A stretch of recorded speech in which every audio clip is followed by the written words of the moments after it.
Ken, thanks for coming on. I really appreciate you taking the time to have a conversation with me. Would you mind telling us a little bit about yourself before we get started?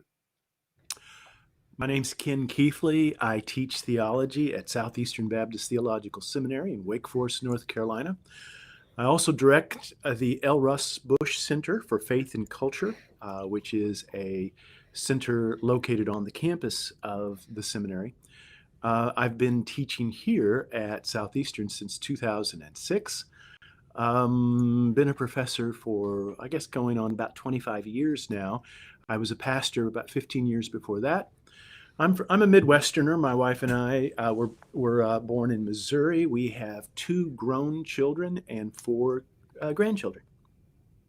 Cool. I am an atheist, by which I mean I believe that naturalism is the best explanation for everything, as far as I can tell. Could you tell me a little bit more about your position? Your Christian theologian, creation, is that correct? Yeah. Well, I am. I'm teaching at a Baptist seminary, and we affirm the Baptist Faith and Message 2000. And I'm a conservative evangelical, so that pretty well will give you an idea. There is a spectrum of positions within both of those confessions, but that gives you a pretty good idea that if we go through the hierarchy or the pyramid, first I would be somebody who would be considered a historic Christian in the apostolic confession sense of the word. The apostolic creed is something that Roman Catholics, Orthodox, and Protestants all can affirm. And then, of course, as I just got through saying, on the Western tradition, so this means that more Augustinian, and from that we would say, okay, I'm Protestant. And then from Protestant, would say, yeah, I'm of the evangelical variety, and from that, I would say I'm a Baptist. And so that gives you an idea. I'm happy to call everyone within the apostolic confession my brothers in Christ, but I do have my convictions and things that I believe. There are things that I will hold to that are unmovable. Those would be the first order items of the apostolic creed. Then there are second order items that I would consider an area of serious disagreement, whether it's with my Roman Catholic brethren or something of that nature. And then there's third order items, things that distinguish various evangelicals. We end up fussing about it all the time, but I consider those to be arguments at the dinner table. So your mic just started popping a little bit there. Like the first part, the introduction was fine, but now there's a little bit of popping in the background. I don't know what happened there. I'm not hearing a popping, so it is an electronic situation? Yes, most likely. Because here, I don't have anything in the room that's popping. Yeah, it's definitely not something in the room. It's definitely got to be something like on the sound card or the mic. Do you have a headset or anything you could put on?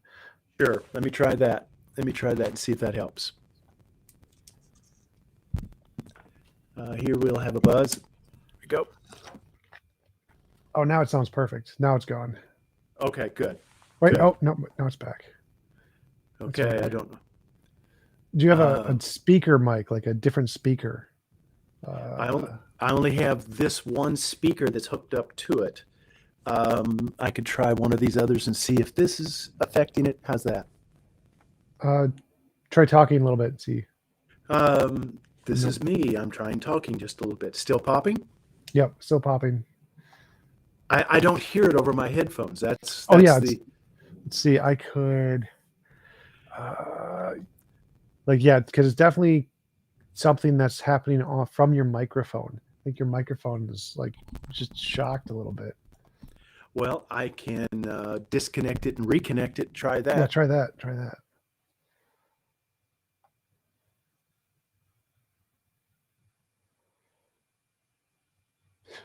You have to re-engage the microphone on the option settings, or else we can't hear you. Okay, let's see. Oh, that's perfect. Wait, try talking again. Here I am talking again. All right, yeah, now it's gone. Now there's no more popping. All right, that's interesting. I'm not sure why that happened. You obviously understand these things a little better than me. Do I sound okay? Yes, sound perfect. All right. let's go from there then. Cool. Awesome. So faith and science. That was Yes. one of the topics we were talking about. How does faith, because how do you understand faith? Could you give me a definition? Because from the atheist perspective, usually faith is something like a belief that goes beyond the evidence or something along those lines. Yeah. No, yes, there's something that goes beyond what we see. I think that I did just get through defining. I think we have to say that I would define what I mean by faith in three ways, just like I would affirm science in three ways.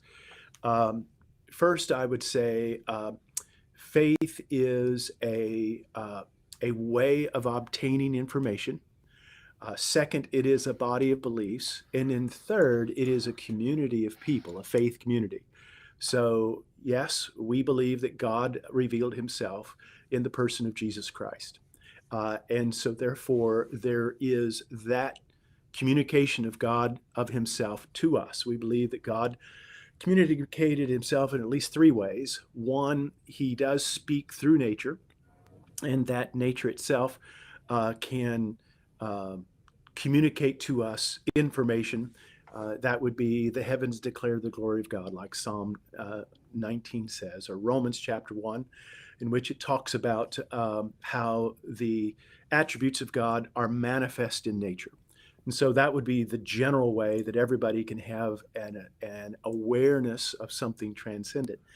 Then we would say that God especially revealed himself in a particular way through the Abrahamic covenant and through the people of Israel, which then culminated in the third way, which would be in the incarnation of Jesus of Nazareth, who we understand to be the second person of the Trinity, became man and dwelt among us, who lived the life that we could not, died a death that was vicarious, rose again from the dead on the third day, ascended to the right hand of the Father, and we believe that one of these days he will come back and set up basically the kingdom that was presented to us from all the way to Genesis to Revelation.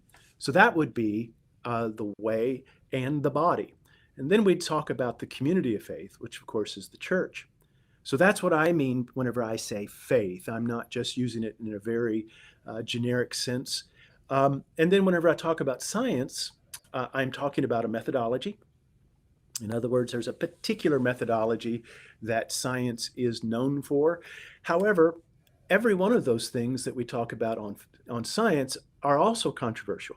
In other words, whenever you read philosophers of science, uh, they would say, okay, what are the methodologies for doing science? And if you go through all of the various things that they have, it's basically the attempt to obtain information empirically, that which can be obtained empirically. And so that would be the methodology. The body then would be, okay, what is it that can be studied? And there again, you have a bit of disagreement in that you have what's known as the natural sciences. Those would be also what's called the hard sciences: physics, chemistry, biology, geology. Those are the ones that are considered to be the most hard and fast.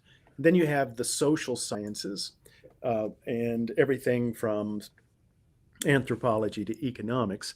And then you move on over, and people forget there was a time in which theology was considered the queen of the sciences, up through the medieval period, up until the Enlightenment, I would say. So you have there's always been a debate about what exactly the methodology is, what exactly is the domain, and then science is a community. People forget just what a behemoth science is as an institution. In fact, I think one thing we probably will both agree, Tom, is that scientists are the new priesthood of our culture. That many ways the kind of confidence that people expressed in priest in times past, at a popular level, you'll see them express that kind of confidence often towards science. Science, sort of like the famous line in Breaking Bad where the Aaron Paul character said, "Yeah, science," and he expected Walter White to come through in a way that many people expect, the prophet to come through, the priest to come through nowadays. I think it was Arthur Clarke who said that any technology that's sufficiently advanced is indistinguishable from magic. And so in many ways, at a popular level, people expect science to deliver them the way they expected God to deliver them in the past. Science will be the one that will provide us food. Science will be the one that will provide us protection. Science eventually be that which gives us life beyond these mortal bodies, if you believe the transhumanists. So I would understand faith and science in those three ways. A way of obtaining knowledge, that body of beliefs, and then the community that is involved in all three. And you started popping again right there at the end. Could you jiggle the microphone with the wire a little bit and see if that fixes it? Does it do anything? Nope. Still try unplug it, plug it back in, and see if that works. Okay.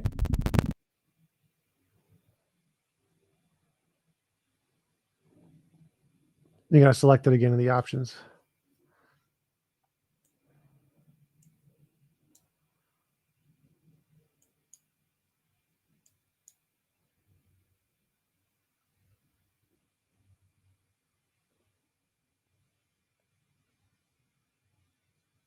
I don't know what's going on here. Let's see. Yep. So Got it seems like, yep. So it seems like there's something in your mic that might be broken. You may need to get a new mic, but yeah, every once in a while it just starts. I'm sorry to hear that, because it is a new mic, and I used it in a podcast this morning, and we didn't have that kind of problem. Yeah, it wasn't. Yeah, it wasn't there when we started either. It was just something that happened recently. I have no idea what's going on, but yeah, it's like having a slight reverb right at the beginning of your words that's causing like a popping. It's very strange. But yeah, just whenever that happens, I'll let you know. You can just unplug it, plug it back in. It should solve the problem. So my first question is, for me, I obviously don't see faith as a methodology to gain knowledge. I do think science is. I think science is a good methodology. I think that the core of science is it provides us a way to differentiate imagination from reality. Any hypothesis you have, that seems to be what's required for something to count as a way to gain knowledge is can we use this method to show that whatever we are hypothesizing isn't just a figment of our imagination. So why should we trust faith as a reliable way to gain knowledge that isn't just a part of our imagination? Yeah, let's go back to your definition. I'm not sure I followed you there. You seem to be stipulating a definition that I would wonder about.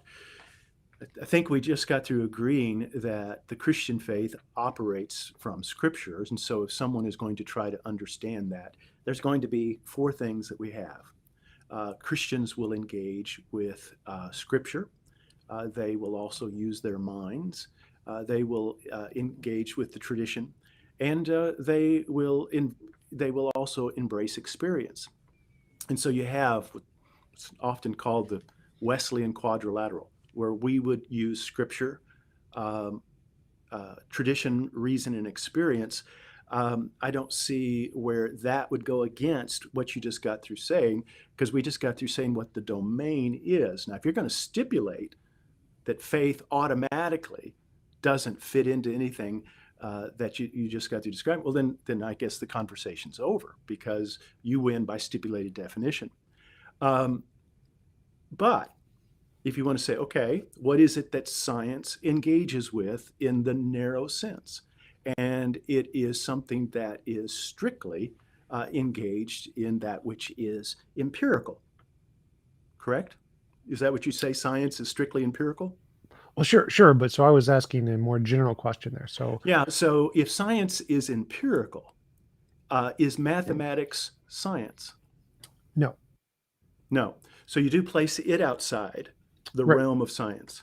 So just to clarify, my question is you said faith was a way to gain knowledge, and science is also a way to gain knowledge. Now, what makes something a way to gain knowledge is that you can differentiate imagination from reality. And so my question is why would we consider faith a way to gain knowledge like science is? So I'm obviously not saying it is science. And there are other ways to gain knowledge like math and logic, conceptual knowledge. So my question is more specifically, why should we think faith, or what about faith gives us a way to differentiate? Is it just reality from imagination? Like science gives us a way to do that, math gives us a way to do that, logic gives us a way to do that. Does faith give us a way to do that? Yeah. Let's go back again. I think, first off, your definition of, go back again, what you were saying about imagination is different from reality. Is that what you said? Yeah. So knowledge, for something to qualify as knowledge, epistemology is my hypothesis something that corresponds to reality, or is it simply something that I've made up in my head? So is it Yeah. imagination or reality? Yeah. So um, I would affirm the definition of truth that you just gave, that a statement is true to the extent that it corresponds to reality. So, question I would have for you then, is it possible to make an affirmation that is not able to be empirically verified one way or the other? And does that constitute as knowledge on your part? Yes. So there are lots of examples like formal logic systems, Hmm. analytic truths. I'm imagining a unicorn. There are many types of other kinds of knowledge, but all of those kinds also have this feature of they have a way to differentiate. Does it correspond to reality or is it just your imagination? So that's the one key feature that's important to all forms of knowledge, to all forms of epistemology is, can you differentiate? Does this correspond to reality or is it just a figment of your imagination? Yeah, yeah, that's a great question. And I would affirm what you're trying, I would affirm most of what you just got through saying.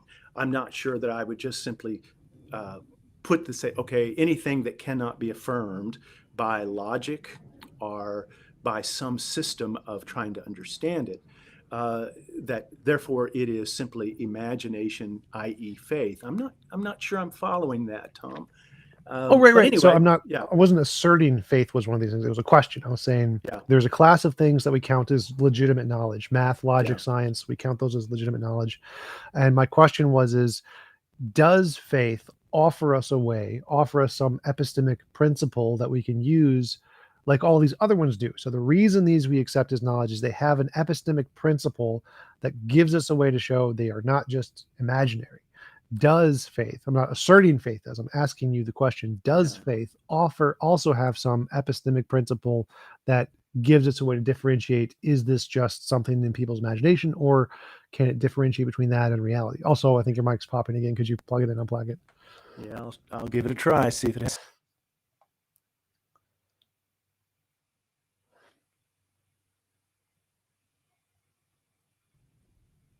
Did it work? Yep. Perfect. Okay. And I'm so sorry. Let me go back again because you seem to differentiate faith from mathematics and other realms of human understanding, logic, things of that nature. I and I think that you're saying that things that cannot be demonstrated, therefore this is something that is not real and is imaginary. Is that kind of, and therefore we put that over into the area of faith? Is that what you're saying? Is that No, how no. you're So defining faith? no. So I'm saying anything we come up with, any new methodology, Hmm. it starts as not doesn't work until it's been demonstrated to work. And so we know Hmm. some things have been demonstrated to work. Math, logic, science, those have passed the test of that they're trustworthy now. But anything we Hmm. posit now, whether it's faith or Scientology or phrenology or a new Yeah. science, string theory, all of these things start in this domain of we don't know if they're reliable. And then they have to pass some kind of a test to show to go from they're untrustworthy to trustworthy. And so I'm trying to figure out, does faith pass this test? What does Yeah. faith do that makes it reasonable for us to believe it's on the trustworthy side rather than the untrustworthy side? Yeah. So we started off with the definition of truth as that which corresponds to reality. Then you said that if it works, it's true. Is that what you said? Am I following you there? If it Well, there's passed muster, well, in there's other words, it's some demonstrated to be true. yeah, there has to be some way some epistemic principle to be able to differentiate, does it correspond to reality or does it not correspond to reality? Is it just a figment of our imagination? So there needs to be some kind of a test which it has to pass, or it has to work by demonstrating that this test to be able to show that this is not just a figment of our imagination, to show it does correspond to reality. Because truth and knowing truth are two separate things. Like there are facts that we just don't know. What are the number of grains of sands in Alpha Centauri? We have no idea. There is a true statement to that question, but we need something that gives us a justification to believe one particular assertion is the truth. And so for faith, whatever conclusion faith draws, we need some way to show, is faith a reliable system to get us to truth, or does faith lead to more of just the imaginary false things that aren't truth? And so we need some way to demonstrate that faith is reliable, like math, like logic, like science, in order to put it into that trustworthy category of a reliable way to gain knowledge. Yeah. I think we're still struggling with definitions, because I see, first off, you're using faith in a way that I didn't define it just a minute ago. And second, oh, just to clarify, I thought you said the first thing you said was faith is a way to gain knowledge. That was the one I was going off of. Yeah, but, and I was getting ready to say, because then you contrasted it with mathematics and everything else. And I'm trying to understand how it is that everything, for example, the laws of logic, like the law of excluded middle or the law of non-contradiction. There are certain things that we accept as properly basic, and that we take them as postulates and axioms that we operate with. And so therefore, this is more or less a faith position. Now, I would agree with you. I think I'm agreeing with you, Tom, on a lot of things here, in that what I would say is it needs to be a reasonable faith. In other words, does it actually, in the end, correspond to the picture that we see in the world? But the idea that only that which is empirically verifiable is that which I will say is true.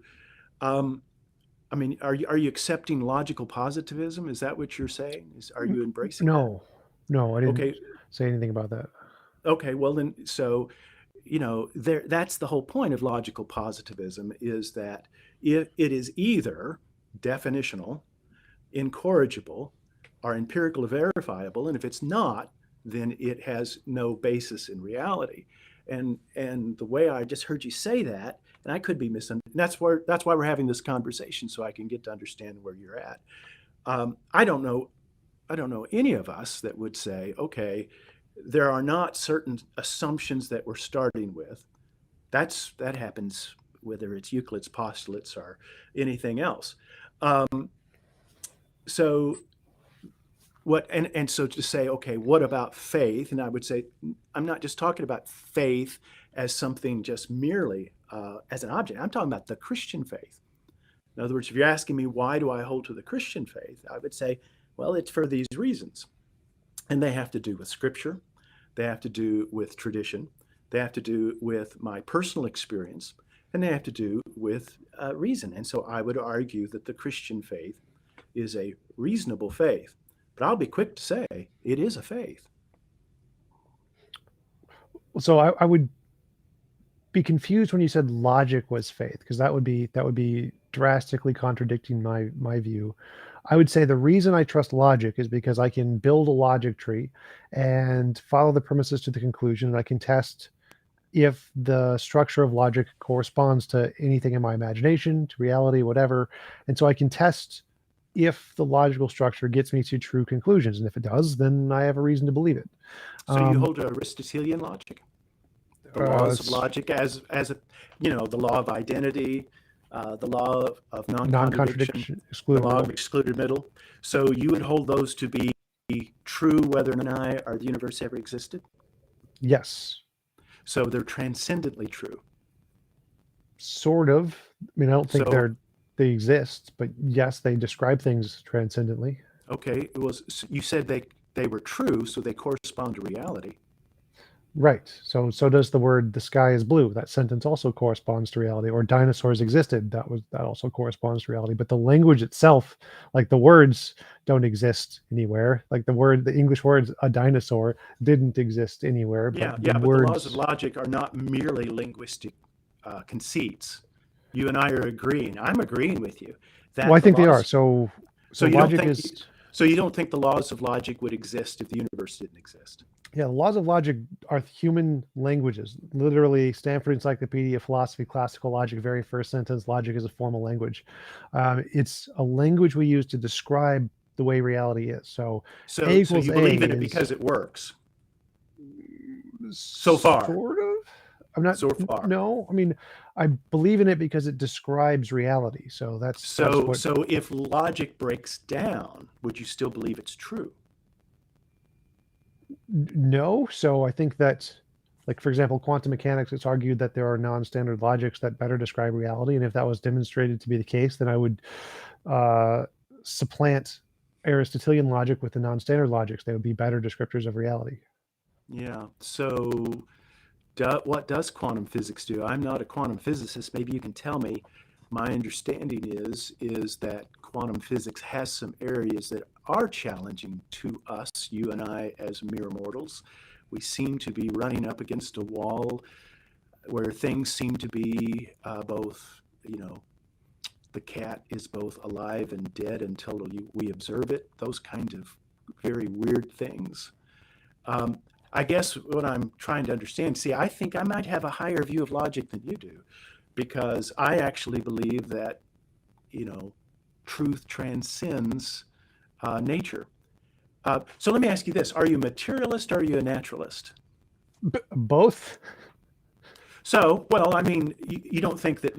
I mean, there is a difference. There are those who are strictly materialist, and that's a difficulty because they would say, okay, uh, that nothing such as information or the laws of logic are mathematical entities that those things don't exist if they're non-material. And of course, one of the problems is that matter itself seems to be malleable. And so most that I know would not simply settle with being a materialist. They would call themselves a naturalist.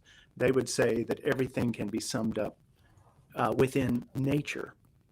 So would you call yourself, like, in other words, you would say there are non-material things that are true and real, i.e. the laws of logic. In other words, 2 plus 2 does equal 4.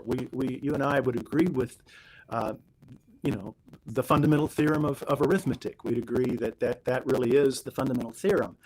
Um, so from that, we'd say, okay, I mean, that's the cool thing about arithmetic, is that it's abstracted from the material entity that it's adding or subtracting. So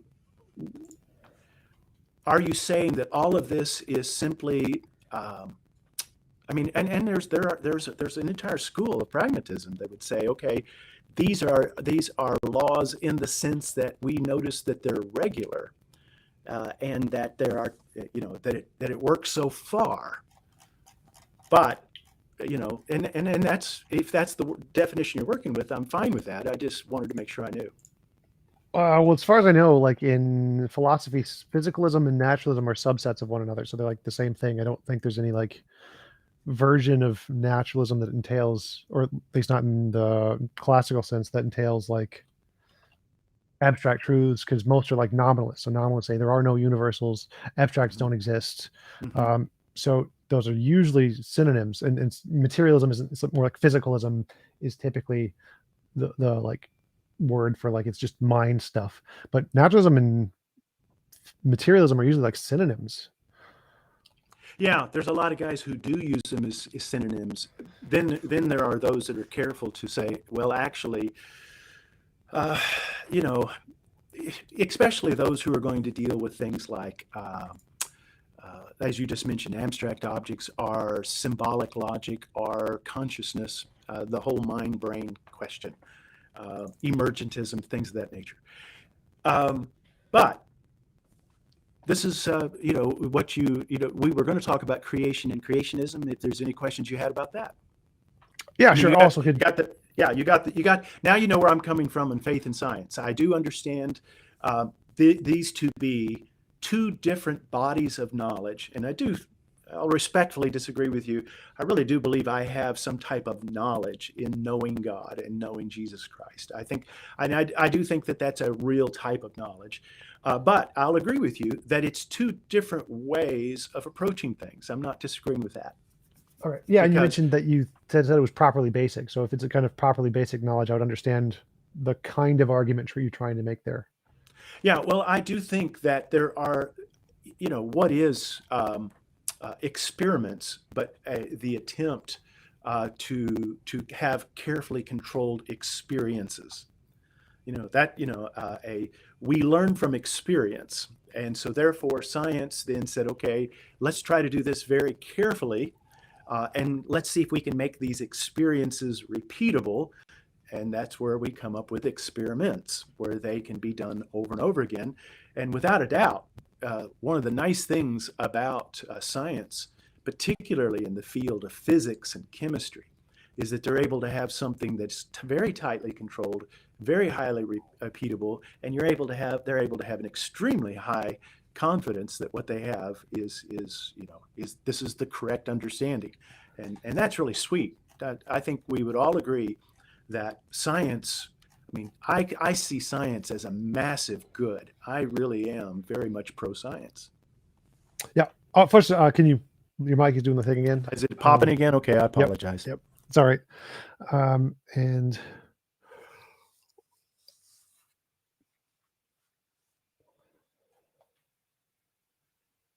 All right, I'm back. Can you hear me? perfect. Yep. Okay. So, All right. why should we accept creationism? Because my view is, or what kind of creationism? Are you young Earth, Yeah. old Earth? And because my view is that we should accept the scientific view that there's nothing but natural stuff, and that's probably the best explanation that the origin of the universe is quantum fields, and that I don't think there's any reason to believe there is a creator of any kind. Yeah. Well, that is one view you can do, is that you could say, and so if I understand what you're saying that quantum fields are ultimate. Is that so? That would Yes. be the ultimate reality, and so therefore they're necessary.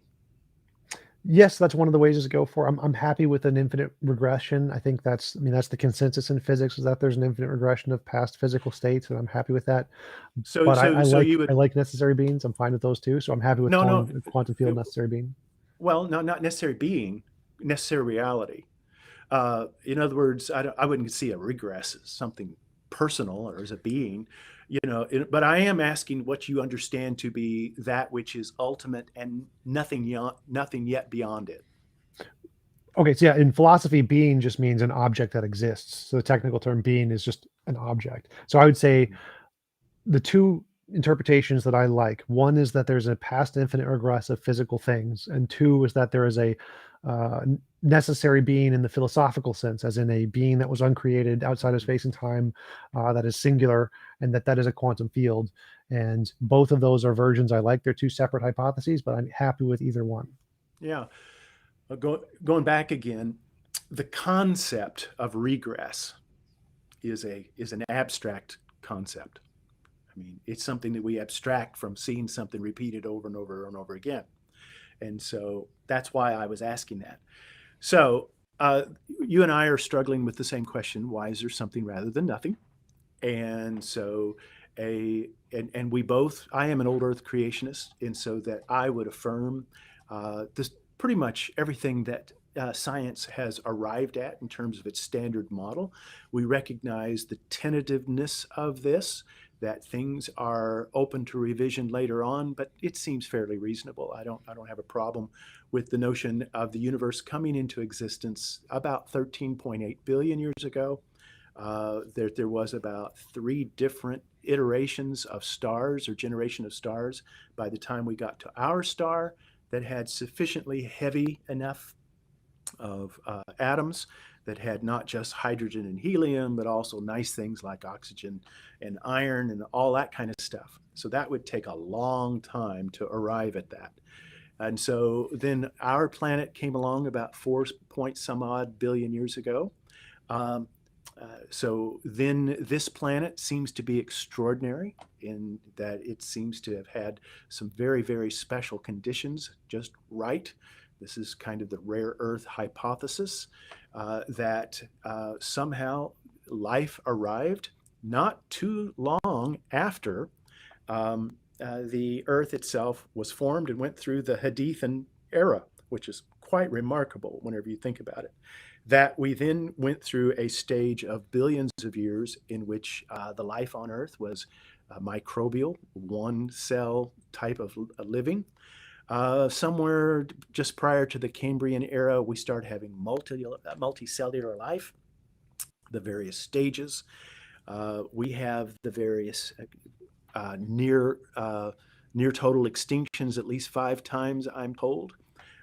Then we come into these last few million years in which there is the rise of various hominids, that which we would consider to be modern Homo sapiens, humans like you and me, seem to have come around maybe 200,000 years ago.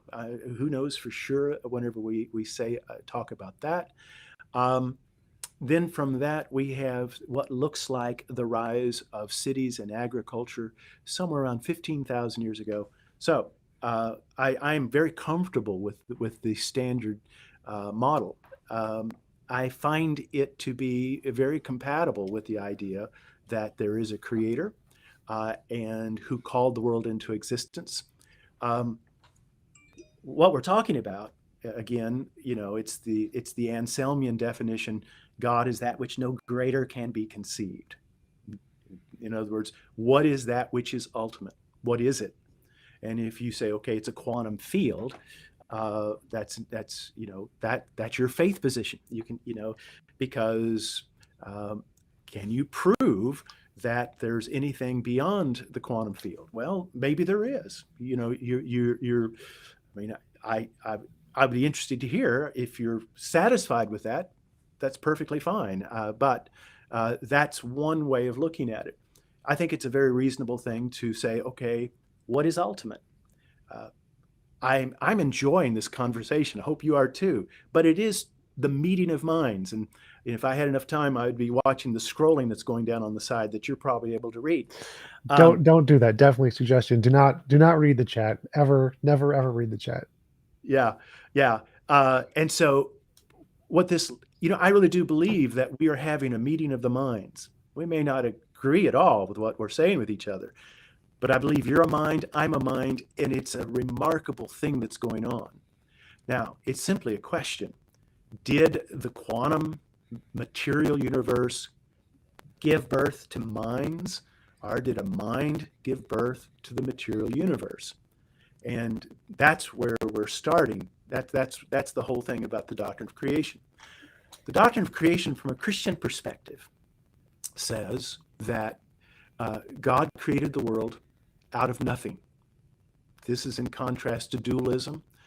This is in contrast to pantheism. And it's in contrast to materialism. And so this would be the idea that there was a conscious entity that brought the world into existence, and that this entity was actually a society of minds. In other words, we would say this is one being who is in perfect relationship. So God did not have to create the world. So therefore, this talks about God, the contingency of the world. And I think both you and I don't know. Do you think the world is necessary? Do you think that it could have been otherwise? Yes. Okay, so we're both agreeing that the world is finite, that it came into existence, that it is contingent. I think we both agree that it is ordered. In other words, there seems to be some type of rules that are operative, that we are able to recognize, and these regularities, we call them laws of logic, mathematics, and then the laws of physics. I mean, you think about it. They say that you and I, it all comes down to biology. And of course, biology all comes down to chemistry. And chemistry all comes down to physics. And then what does physics come down to? Well, I suspect it's metaphysics, but you don't seem to want to go there. So that's I think physics is metaphysics. So I think those are synonymous terms. So well, Okay, explain that. That's fascinating. Let's talk about that. So what do you understand metaphysics to be in contrast to physics, and how is it? Yeah. So tell me what you understand both of them to be. Well, metaphysics is the fundamental first principles of reality. So I'm a metaphysical naturalist. I think natural principles, particles, materialism, that is the fundamental nature of reality. And so in physics, we just think metaphysics as the term developed in philosophy, just to mean whatever the fundamental first natures of reality are simply describing something in physics. Mm-hmm. Do you think that physics itself, so you would say physics itself is able to obtain and arrive at the metaphysical foundation? Yes, I think that's the quantum field. I think we have done that. Yeah. Okay. I find that fascinating. Have there been times in the scientific endeavor where something was considered to be foundational and then it turned out not to be? Yes, many Yeah. times. So therefore, it could be that something would go beyond the basic of quantum fields then. Sure. It's definitely possible. So at this point, it's a faith position for you that that's the fundamental one. Well, this is what I wanted to bring up on earlier. So for me, the difference here is that the more reasonable hypothesis, whenever we're trying to posit something, an explanation of the unknown, the more reasonable explanation is the one that uses pieces that have been demonstrated to exist independent of our imagination. So like if we saw a hoof print in the snow, we want to say what caused the hoof print. If someone says a horse, that's reasonable because we have past evidence of horses. We know that they're not just a figment of our imagination. If somebody said a unicorn, that would be a terrible explanation because we have no independent evidence of unicorns existing. And so just positing that would be a terrible way because you're just adding in something new to the hypothesis that has no basis. Don't tell that to my granddaughter. Yes. I mean, I like unicorns too. I mean, I wish they were real. That'd be great. Yeah. But so like in the case of physics, string theory, quantum mechanics, just to take string theory as an example, string theory is a combination of two things. It's early universe inflation, which was demonstrated in observations in the CMB from Alan Guth's early universe inflation, and virtual particles. Virtual particles were demonstrated in the Casimir effect, things we can demonstrate in the lab. So all of the pieces to string theory have been demonstrated that they are real and not just figments of our imagination. So it's kind of like the horse. It's a thing. So you think string theory? So you think string theory has been demonstrated? No. The parts have been demonstrated. So each of the parts of string theory were demonstrated. The combination has not been. We have not demonstrated that combination is correct. But each of the parts of the theory have been demonstrated. And if we contrast this to like a creator, an all-powerful, all-knowing, all-loving personal being who's outside of space-time, none of those parts have been demonstrated. We don't have any good evidence for any of those parts like we do for early universe inflation and the Casimir effect. Both of those can be demonstrated in a lab. We can demonstrate the parts to the string theory, but we can't even demonstrate the parts of the creator God theory. And so to me, it seems like if we're contrasting these two, the string theory is more like the horse analogy, even though like say this is an Antarctica or something. We've never seen a horse in Antarctica, but a horse is still a better explanation than unicorn here because at least we have past evidence of horses. And the unicorn would be more like the God hypothesis because it's constructed of a lot of things that we don't have any hard evidence that they're real properties independent of our imagination. So in my case, it seems more rational to go with the quantum field theory explanation of the universe rather than the God theory, just like it's more reasonable to think that a horse caused a hoof print rather than a unicorn caused a hoof print. Yeah. Also, your mic is doing the thing again. Oh, I'm sorry. Let's do this.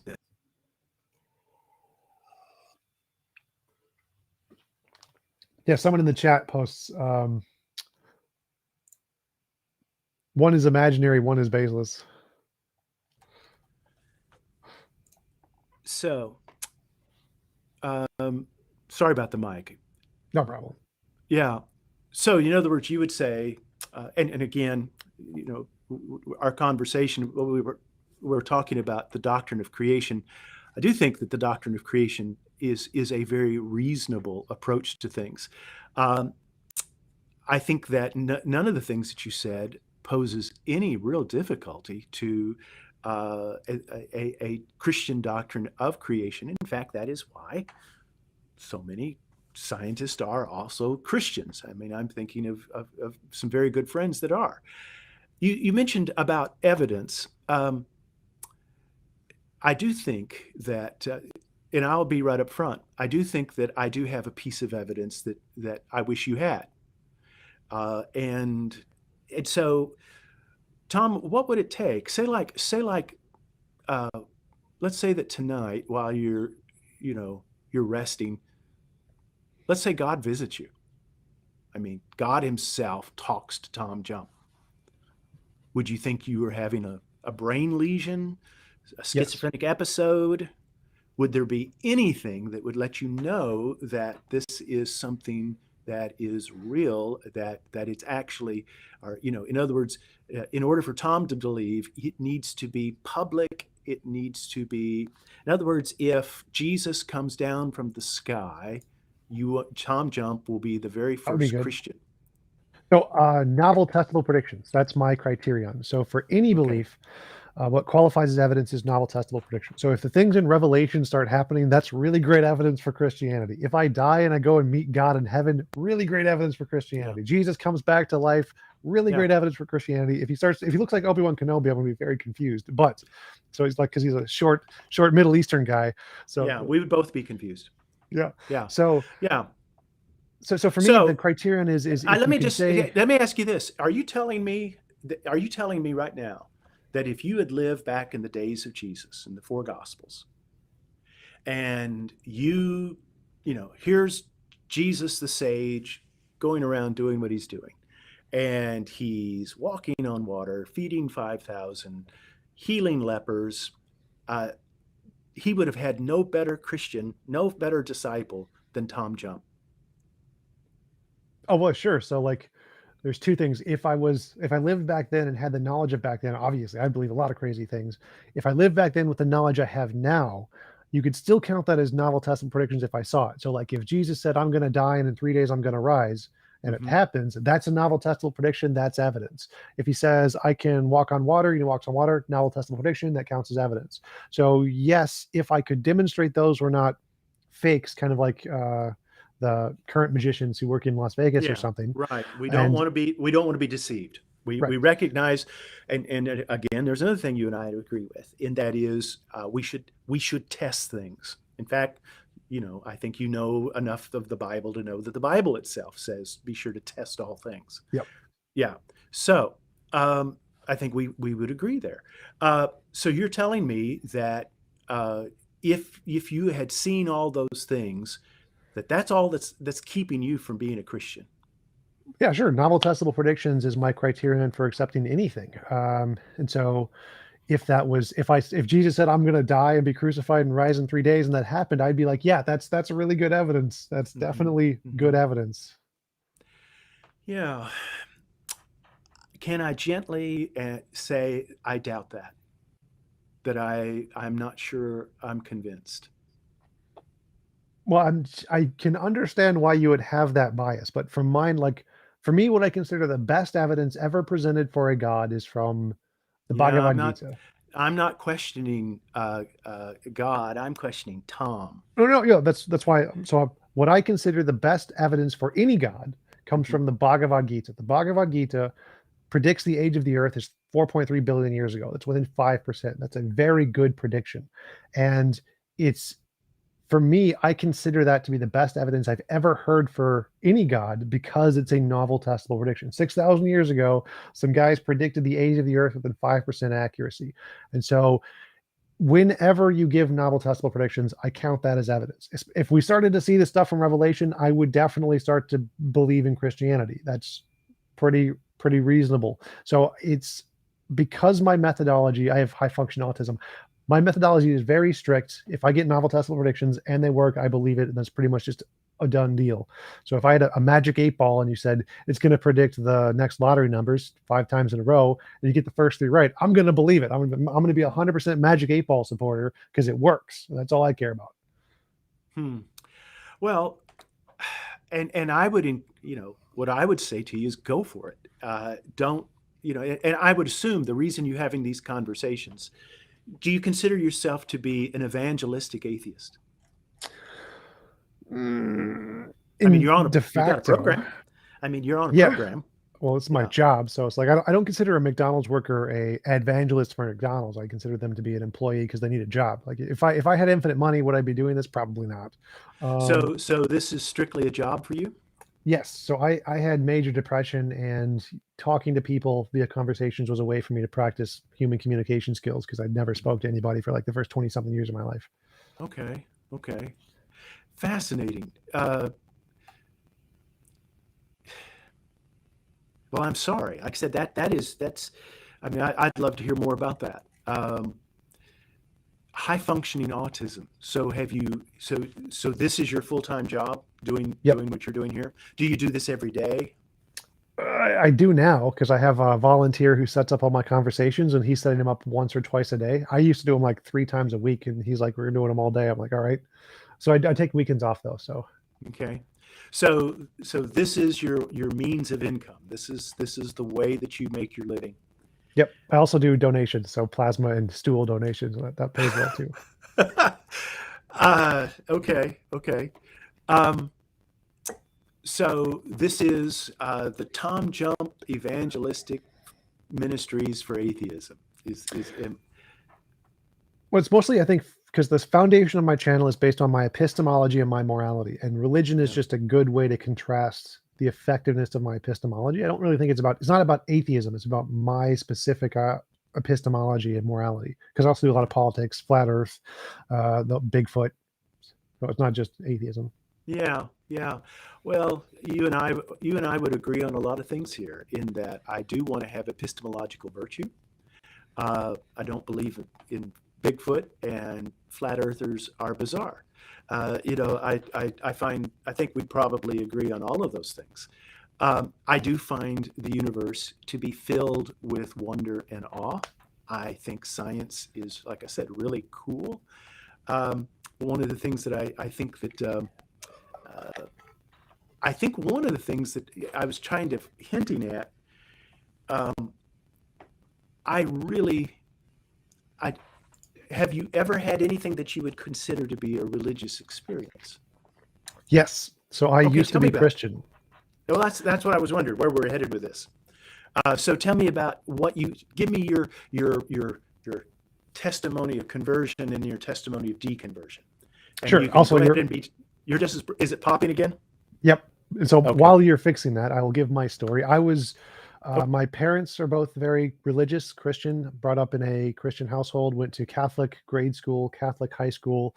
And during that time period, I was very, very devoted to God and Jesus. I had very powerful emotional experiences of believing God and Jesus was there in my life. mhm, And I had all of my hope because I was diagnosed with major depression. So I had this my entire life from very, very early age. So my belief in Christianity was the most important thing in the world to me. Having this mhm, belief that there was this ultimate perfect being who cared about me more than anything in the world and could help me was the most important thing in the world to me. And after years and years of praying every morning, every night for help and not getting it, to help with my depression, I eventually lost the ability to believe there was a perfect being. I hadn't become an atheist. I just hated God more or less because he mhm, wasn't mhm, helping me. And over time, that more became I stopped believing in him. I still wasn't an atheist. I was still just I hadn't researched anything into philosophy at this point. This was sometime like in middle of the high school, 17, 18-year age. I just stopped being able to believe there was such a thing. Like if you pray to a milk carton every day for 20 years, you eventually stop being able to believe it's anything but a milk yeah, carton. And that's what yeah. happened to me.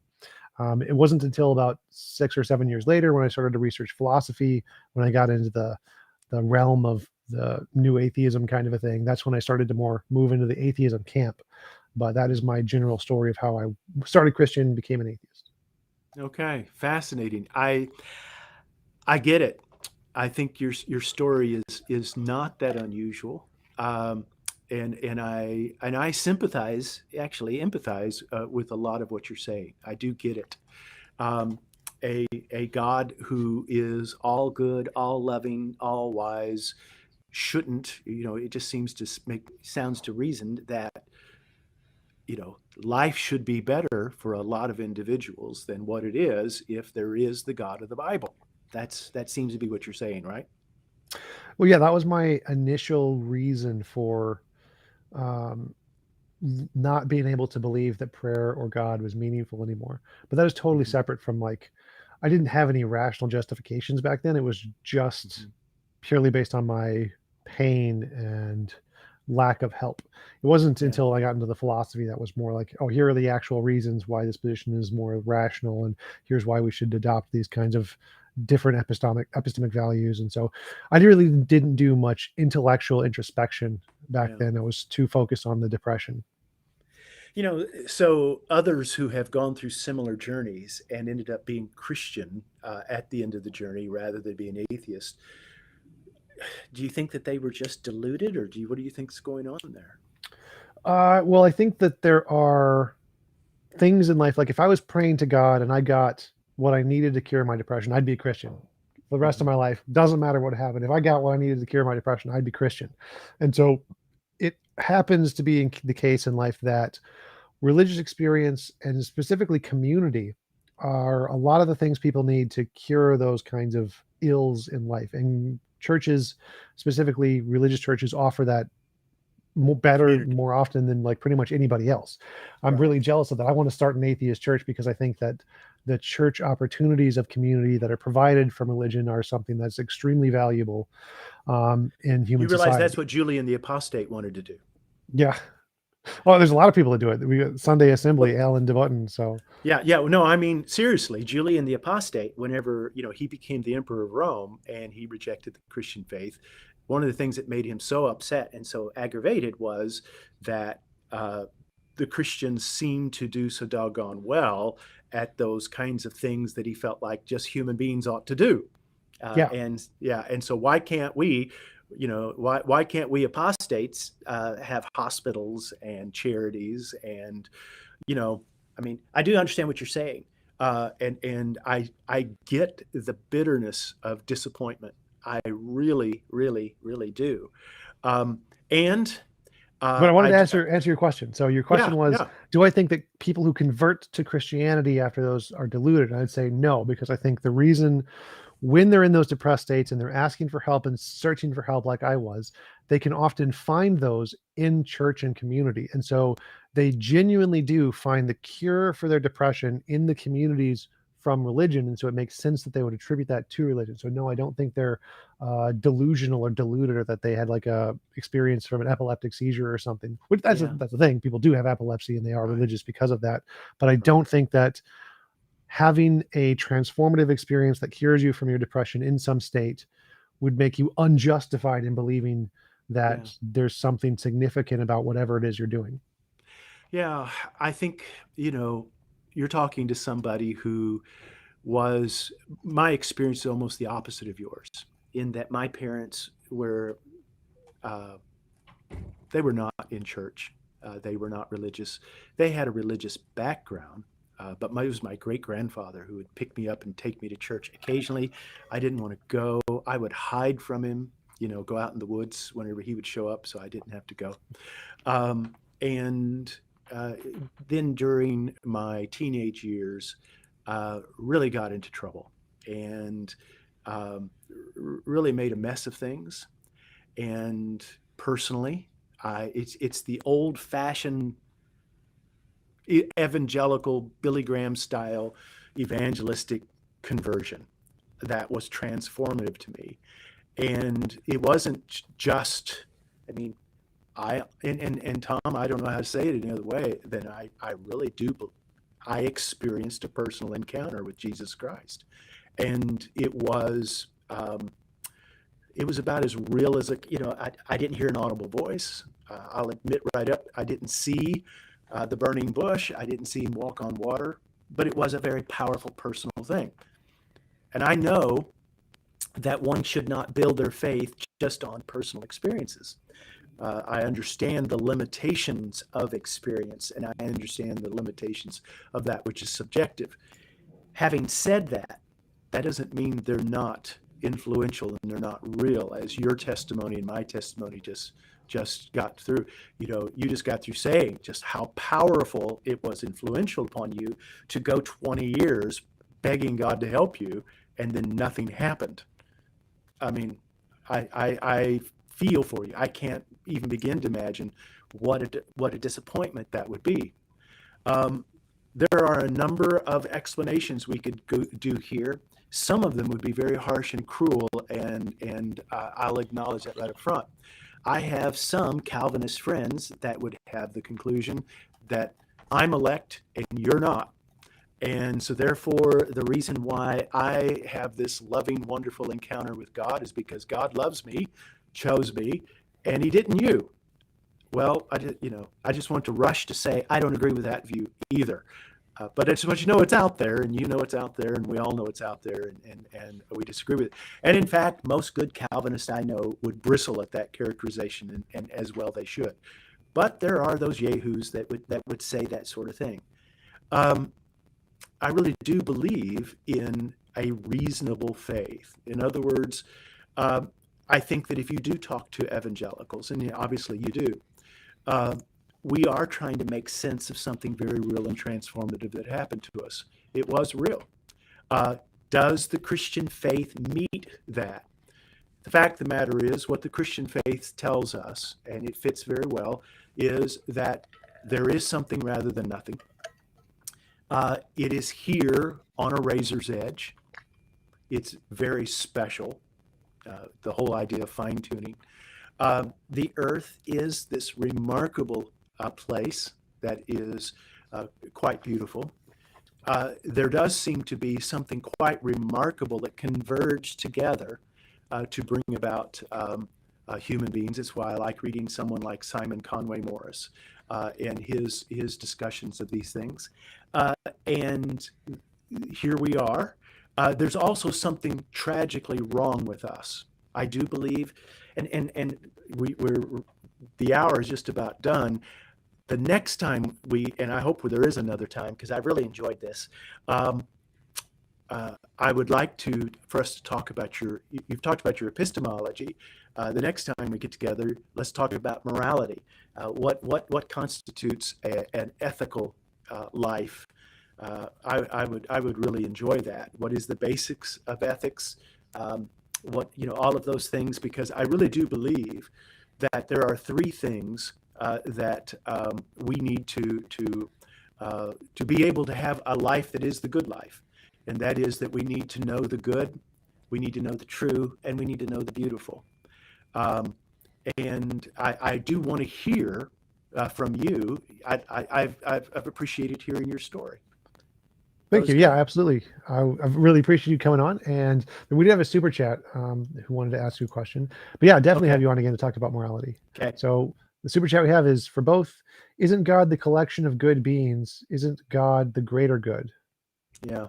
Well, what I would say, Anselm's definition of whatever God is, he would say, God is that which no greater can be conceived.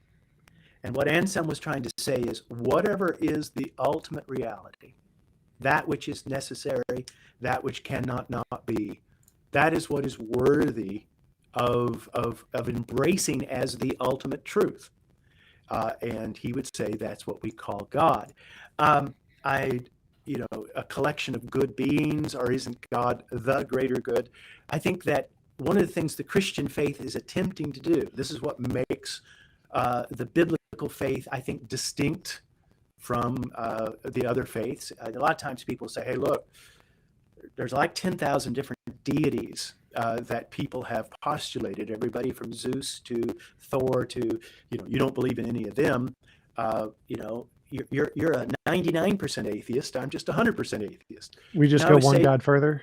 Yeah, that, and I get a kick out of that. I think that's great because I say, congratulations, you're almost up to the point of an Old Testament prophet. That was the point that we're making. We're not talking about one entity among many. We're talking about whatever it is that which is ultimate. And I do think that that's a worthy question to have, whether you're a philosopher or a scientist or a theologian. What is that which is ultimate, that which is necessary and cannot not be? Whatever that is worthy of our adoration as God. Cool. Yeah, I'd probably say that's a quantum field. I don't know if I'd worship it, but I think it's ultimate. But yeah, thanks again for coming on. I really appreciate it. It was a great conversation, and I'll definitely set up a second one about morality sometime.